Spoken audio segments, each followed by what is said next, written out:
কর্মী, তাই তো নাকি? আপনারা রাজনৈতিক কর্মী, আমি তো রাজনৈতিক একজন কর্মী।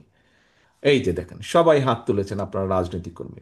এখন সহকর্মীবৃন্দ, এই রাজনৈতিক কর্মীর মূল দায়িত্ব কি? মূল দায়িত্ব হচ্ছে মানুষকে খুশি রাখা, জনগণকে খুশি রাখা, জনগণের সমর্থন আপনার পক্ষে রাখা। দেখুন, আপনি যখন আপনার এলাকায় একটি জনসভা করেন, অথবা আপনি যখন আপনার এলাকায় একটি মিছিল করেন, সেই মিছিলে যখন মানুষ বেশি হয়, আপনি যখন পিছনে তাকিয়ে দেখেন মিছিলটি আপনার প্রত্যাশিত থেকেও বড় অনেক। আপনি যখন জনসভায় বক্তৃতা দিতে উঠেন, মঞ্চে উঠেন, আপনি যখন দেখেন আপনার সেই জনসভায় মানুষের ঢল আপনার প্রত্যাশার চেয়েও বেশি, আপনার কি ভালো লাগে না? আমার তো ভালো লাগে, আপনার ভালো লাগে না? নিশ্চয়ই আপনাদের প্রত্যেকের ভালো লাগে। এখন সহকর্মীবৃন্দ, মানুষ কখন আপনার জনসভায় আসবে, মানুষ কখন আপনার মিছিলে আসবে? যখন আপনি মানুষের প্রত্যাশা অনুযায়ী কাজ করবেন, তাই তো নাকি? আমি ভাই সিম্পলি এটা বুঝি, সাদামাটাভাবে আমি এটা বুঝি।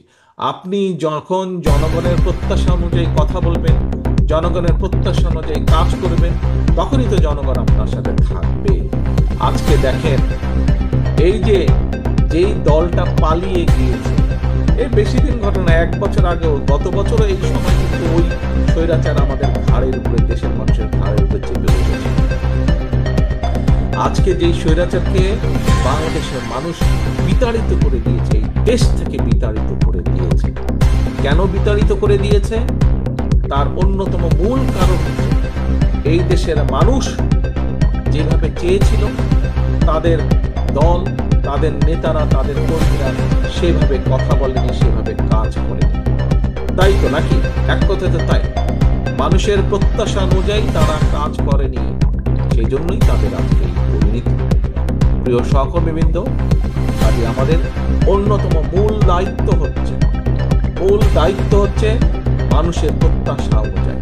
এবং কিছুক্ষণ আগে আমি একটি কথা বলেছি যে আজকে শহীদ রাষ্ট্রপতি জিয়াউর রহমানের একজন সৈনিক হিসাবে, দেশনেত্রী বেগম খালেদা জিয়ার একজন কর্মী হিসাবে, ওই গ্রামের শেষ কর্মীটি, আপনি হয়তো মনে করতে পারেন যে আরে ভাই, আমি যদি এখানে কিছু করি কি হবে, ওই ঢাকায় বা ওই চট্টগ্রামে, ওই দিনাজপুরে কি কেউ কিছু টের পাবে নাকি?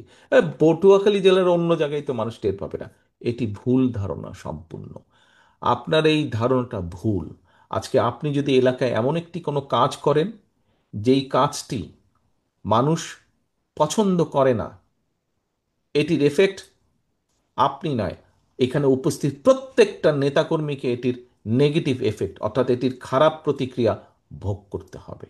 কাজে সহকর্মীবৃন্দ, আজকে আপনারা এখানে যত হাজার নেতাকর্মী উপস্থিত আছেন, আপনাদের প্রত্যেকের কাছে আমার আহ্বান, আসুন আমরা শুধু পটুয়াখালী জেলা না, বাংলাদেশের 64টা জেলার প্রত্যেকটি নেতাকর্মীর কাছে আমার আহ্বান, আসুন আমরা এমন কিছু কাজ করব না, বিএনপির একজন কর্মী হিসাবে, শহীদ জিয়ার একজন সৈনিক হিসাবে, দেশনেত্রী খালেদা জিয়ার একজন সৈনিক হিসাবে আমরা এমন কোনো কাজ করব না যেই কাজে মাধ্যমে মানুষ আমাদের উপরে বিরক্ত হবে।